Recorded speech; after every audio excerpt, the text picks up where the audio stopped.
I'm Wanjiku.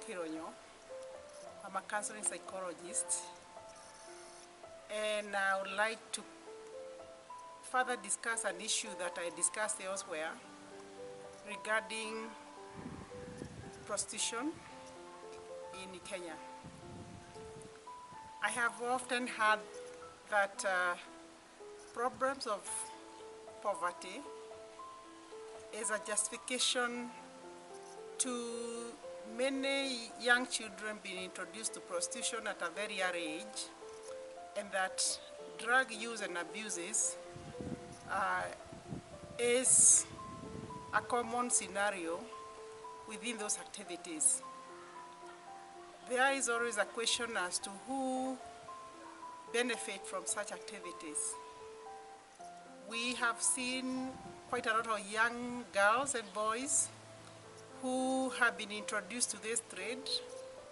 There's usually an agent or agent who is a go-between the family of the child or the child themselves and the client who exploit such children. We find that there are young girls who come to the city in search of better jobs, opportunities to support their families back home, or they come here because they want to go to school in the city, or because they are coming to join their relatives. And eventually, some of them end up being introduced to this trade. The ugly aspect about it is the stories that you hear from such victims. Young children as early as the age 10 talking about the fact that they were involved with the people as old as their grandparents. A man of 76 being given a young child 10, 12 years just to have sex with. Some of them come in to look for children who are virgin, and destroy their innocence at that age. There are many people who have come or known to come to the coast of the country, and particularly pretending they are general normal tour, but quite a few of them are looking for those young children for sex. The thing is, there's always a question as who is the beneficiary. I don't believe that this child at that age, even young people when they get involved in prostitution, they see themselves involved in a trade that they are going to benefit. There's usually somebody in between. Sometimes it's a parent, sometimes it's that agent, sometimes it's also the people who sell alcohol and drugs, the people who also own the hotels where those children are used at. And again, you find in the street, there will be somebody who benefit from that because they are either the watchmen who keep the clothes that those children change. There are even some lawmakers or authorities that are like police who are walking around, meant to protect the people in the country, provide security, and they end up providing security for some of those perpetrators. It's a sad situation because the future of such young people who are the future leaders of tomorrow is destroyed. I find that our government has been known to have a long hand such that they can be able to capture those people immediately. They are also known to have big eyes and also wide open ears to hear whatever is happening. In other words, nothing can happen in a country without the government knowledge. It means that if they want to make an immediate stop on such activities, they can without any problem.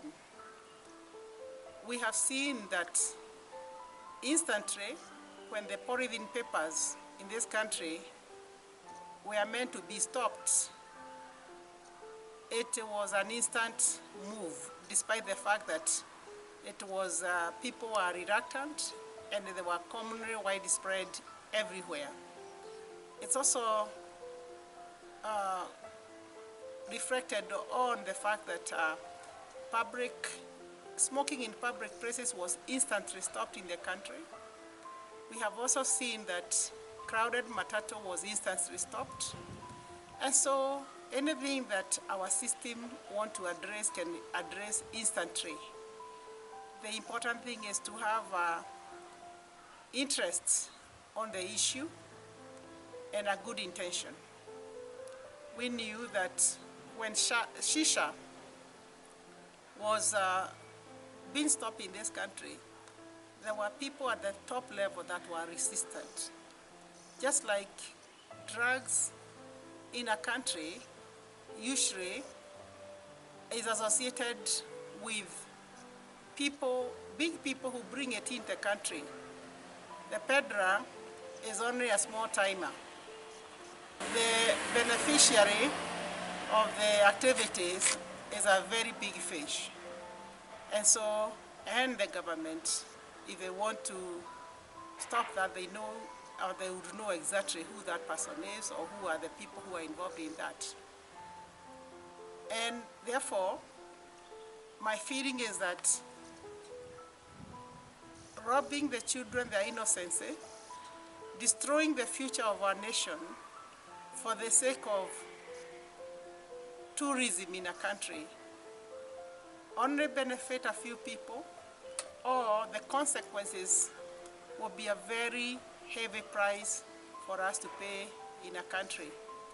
And therefore, I believe that just like we have been able to address the issue of parents who do not take their children to school, the regulation indicated that any parents whose child is not going to school is arrested or arrestable, and that has been done.